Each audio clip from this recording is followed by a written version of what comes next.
Kids, good evening. Tonight we're going to go back to church. This is church number 3 with your clergyman, Michael. How are you today? Now, today's church is going to be very focused, and hopefully it's going to be a very short, pointed sermon so you can get on with your finishing your weekend and start on your week. Now, many of you have deep faith, and a lot of you have no faith. Some of you believe, some of you don't. Some of you, this whole world has so many types of religions, so many different beliefs in the same religions that no one is in the majority. There is no one in the majority. No matter what you believe or don't believe, you're never in the majority of the entire population of the earth. Now, all religions have one thing in common.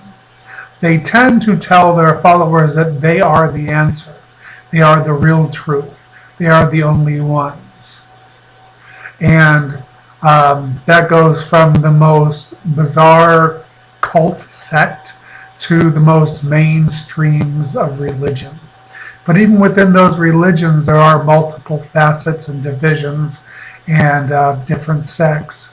So even if you claim to be in one of the most popular religions in the world, likely your particular views, if you took it on the entirety of the globe, are always going to be not even close to mainstream, not even close to the majority, no matter where you are in this entire globe.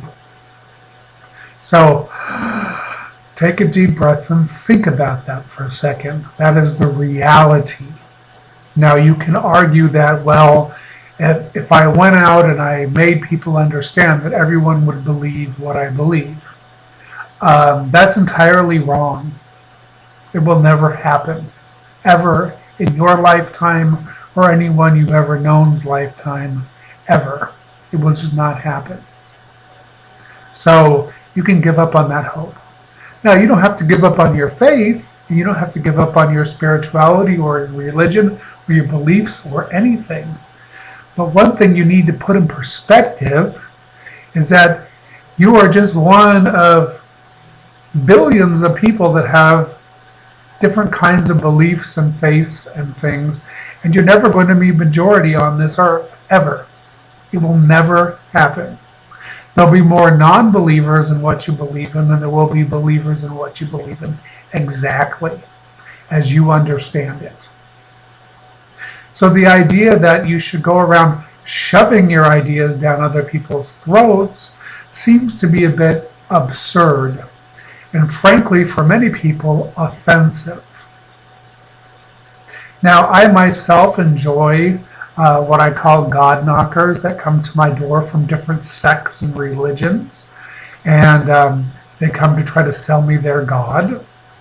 And I often sit, and most people just slam the door in their face, but I actually sit and spend time and ask probing questions. And I ask questions that are very difficult to answer, and usually they don't send the sharpest pencil in the box out to knock on the door. So then they supposedly have to get back to me, and mysteriously when they go back to their church and they ask, they never come back. So getting people to think and realize that they don't have the only answer sometimes is a shock to them. And I understand that, because many people are brought up in the religion that they're brought up in. They don't know any better. They never questioned it. It just is what it is.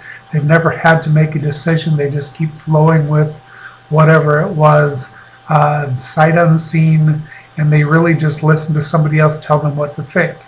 And they've gotten used to that, and they've gotten complacent with it. And there's nothing wrong with that, as long as you're not trying to trample on somebody else who doesn't see it that way. Because the majority of the world doesn't see it the way you see it, no matter what it is you see, or even if you see nothing at all. The majority of the world does not see it that way. Not the way I see it, not the way you see it, not the way your next door neighbor sees it, not the way anyone sees it. That's just the facts.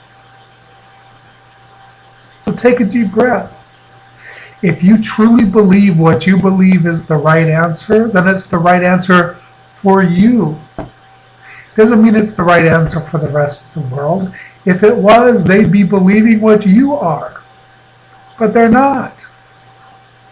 So you've got to ask yourself.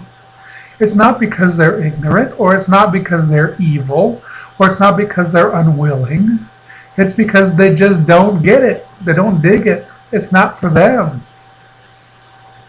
It doesn't make them wrong or right. It doesn't make you wrong or right. It just is what it is. I personally spent a long time in my life without any kind of faith or spirituality at all. And I felt rather lost. And when I found my faith, my spirituality, in my late 20s, early 30s, it was like a lifeline, because that had been taken away from me as a teenager. And I was told I was unworthy to have any kind of faith. Unworthy. Could you imagine? One of God's creations? Unworthy. Unworthy. That sends out a very stark message. And the last thing I want to tell people is this. There is a line that people use which just absolutely is the most false, absolutely most egregious, absolutely most ridiculous line I've ever heard. Because everyone that it's ever come out of their mouth is just full of hatred. And that is this. Love the person, hate the sin. Bullshit. I have never seen anyone that hates the sin but truly loves the person.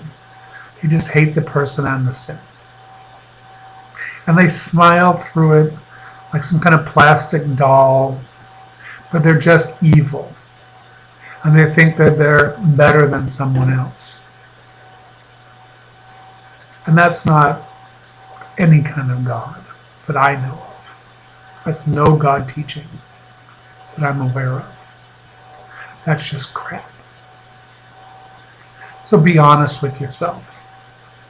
And if you ever catch yourself saying, I love you, I just hate your sin, look in the mirror. Shame on you. That's my sermon for this week.